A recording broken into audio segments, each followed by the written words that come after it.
Imagine the most explosive playmaker in the league being officially locked down, only for the entire engine of the offense to be ripped out and shipped away to a cross-country rival.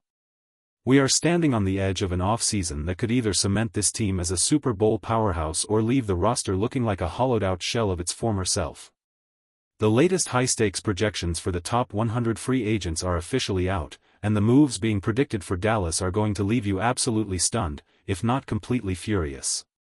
Before we break down these massive roster-shaking moves, do me a huge favor, like this video, share it with every die-hard fan in your circle, and subscribe right now so you never miss a single update on this chaotic offseason.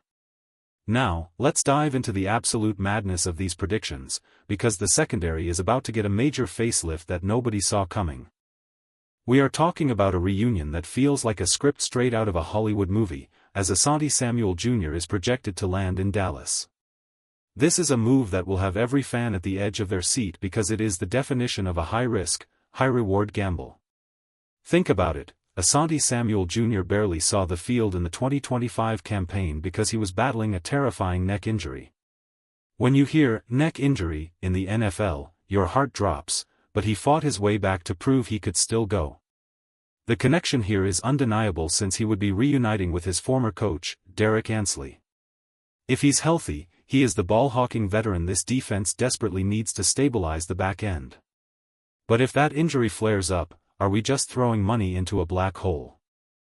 It raises a massive question for all of us watching this play out. Is it smarter to gamble on a veteran with a high ceiling but a scary injury history, or should we be demanding the front office play it safe with fresh legs from the draft?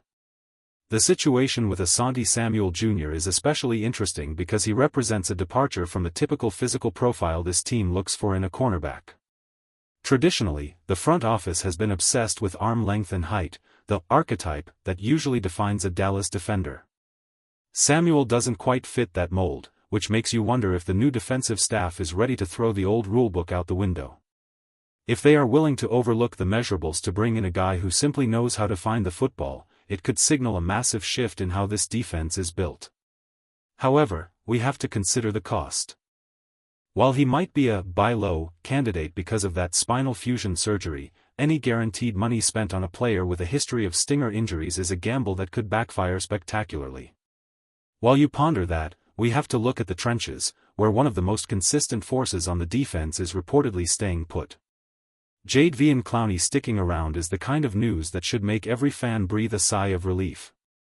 Let's be real, Clowney was an absolute bargain last year.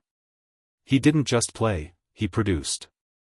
He finished with 8.5 sacks, and he was a menace down the stretch when the games mattered most. He has this uncanny ability to always be right on the edge of that elusive 10-sack mark, and even at 32 years old, he showed he still has the burst to collapse a pocket. If the Cowboys can keep him for something like $7 million, it is an absolute no-brainer. You need veterans who know how to finish, especially when 4 of your top 6 edge rushers are hitting the open market. Keeping Clowney provides the floor this defense needs while they figure out how to overhaul the rest of the room. The importance of Clowney cannot be overstated when you look at the current state of the defensive end depth chart. With multiple key players heading into free agency, the room is essentially a blank slate. Bringing back a guy like Clowney isn't just about the sacks, it's about the leadership and the ability to set the edge in the run game, something this team has struggled with in the past. If the front office can secure him on a 1 or 2 year deal that doesn't break the bank, it allows them to be more flexible in the draft. They wouldn't be forced to reach for a pass rusher in the first round just to fill a hole. Instead, they could truly go with the best player available, knowing they have a proven veteran holding down the fort. But here is where the conversation gets truly controversial. We need to talk about the middle of the defense and a name that is currently linked to a massive $12 million a year projection. I am talking about Devin Bush. Last year with the Cleveland Browns, Bush finally looked like the superstar everyone expected him to be when he was a top 10 pick coming out of Michigan. He was flying sideline to sideline, blowing up run plays, and looking like a heat-seeking missile in coverage. He fits the exact mold of what this front office loves, a high-pedigree player who might have stumbled early but is now hitting his prime. But $12 million. That is a massive price tag for a linebacker in today's economy.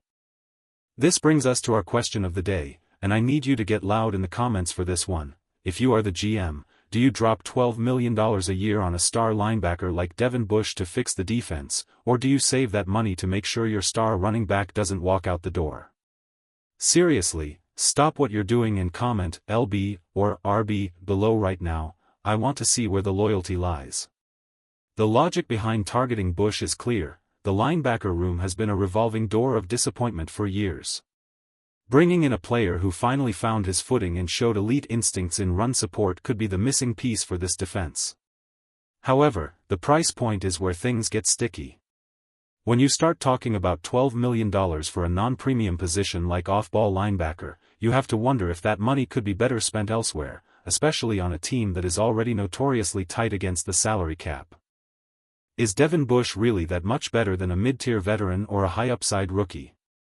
The front office seems to think so, but the fans might have a very different opinion when they see who has to be cut to make that salary work. Because that leads us directly into the move that is going to break hearts across the state.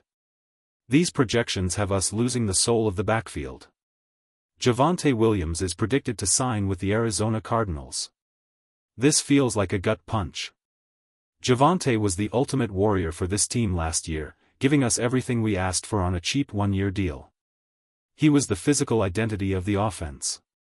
But because of salary cap issues, the experts think the front office is going to let him walk. It is infuriating to watch a team claim they can't afford a star runner while they simultaneously look at spending $12 million on a linebacker. To make matters even more confusing, the projections don't show Dallas signing a single replacement back. No Breece Hall, no Najee Harris, no Travis Etienne. If Javonte leaves and nobody replaces him, are we really expected to head into next year with a massive void at the most physical position on the field? It feels like we are sabotaging the offense just as it was finding its rhythm. Think about the impact Javonte had on the field. He wasn't just a guy getting carries, he was the primary reason the play-action game was so effective. His ability to break tackles and gain yards after contact forced opposing defenses to stack the box, which opened up everything for the receivers. Without him, the offense becomes one-dimensional. If the replacement plan is simply draft someone in the late rounds, we are taking a massive step backward. We've seen this movie before, and it rarely ends well. Losing a 1,000-yard rusher who was the heartbeat of the locker room just to save a few $1 million is exactly the kind of move that keeps a team stuck in mediocrity. Thankfully, there is one piece of news that keeps the hope alive.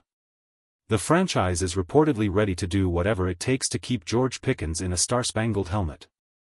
After an all-pro season where he proved he is a top-tier threat, there was zero chance they were letting him test the market. He and Dak Prescott have developed a chemistry that is rare in this league. The plan is to hit him with the franchise tag to ensure he doesn't go anywhere while they work on a massive long-term extension. Pickens was a revelation last year, and keeping him is the one move that keeps this passing attack elite. Without him, the offense would crumble, so this is the absolute priority. The development of George Pickens has been one of the brightest spots for this franchise in years. Seeing him emerge as a true number one receiver who can win at every level of the field has changed the way teams have to defend this offense. The franchise tag is a necessary evil here. While it's a huge cap hit in the short term, it prevents a catastrophic loss. We cannot afford to let a 24-year-old superstar walk out the door for nothing. The goal now has to be finding a way to lower that cap number with a backloaded extension, but in the meantime, at least we know he'll be catching touchdowns in Dallas for at least one more year. When you step back and look at this entire picture, it is a wild, emotional journey. We get a high-upside gamble at corner with Asante Samuel Jr. We keep the veteran grit of Jadeveon Clowney. We potentially land a superstar linebacker in Devin Bush. But at what cost? Losing a 1,000-yard rusher like Javonte Williams and ignoring the safety position entirely feels like a recipe for a mid-season disaster. The front office is walking a tightrope, and one wrong step could send this entire project into a tailspin. We've seen the rest of the league making moves, too, Breece Hall staying with the Jets and players like Tyler Allgeier and Rachaad White finding new homes, which means the options are running out fast. The safety position is another area that seems to be getting ignored in these projections. While everyone is focused on the flashy names at corner and linebacker, the back end of the defense is still incredibly thin. If we don't bring in a top 100 safety to compete for a starting spot, we are relying on a lot of hope and not enough proven production. We saw what happened last year when the depth was tested. It wasn't pretty. If we're going to spend big on Devin Bush, we better be damn sure the rest of the defense can hold up their end of the bargain. This off-season is a chess match, and right now, it feels like we are trading away our most aggressive pieces just to keep the board balanced. Is it worth it to keep the receiver and the linebacker if the running game disappears? Is Asante Samuel Jr.'s health a risk you are willing to take with the season on the line? These are the questions that keep us up at night. The lack of a clear plan at running back is the most concerning part of this entire scenario. You can't just expect the passing game to carry everything, especially when you're playing in a division that demands physical, ground-and-pound football in December and January. I want your honest, unfiltered takes. On a scale of A to F, how do you grade this projected free agency haul for the Cowboys? Are you happy with the additions, or are you terrified of the holes left behind? Is the franchise tag for Pickens enough to save the grade, or does the loss of Javonte Williams drag the whole thing down to a failing mark? Get those grades in the comments, and let's get into it. Every move made in the next few weeks will set the tone for the entire 2026 season. If the front office hits on these gambles, we're talking about a deep playoff run. If they miss, we're looking at another year of what if. The clock is ticking, the cap is tight, and the fans are waiting for a reason to believe this year will be different. Let's hope the front office has an ace up their sleeve that these projections aren't seeing yet.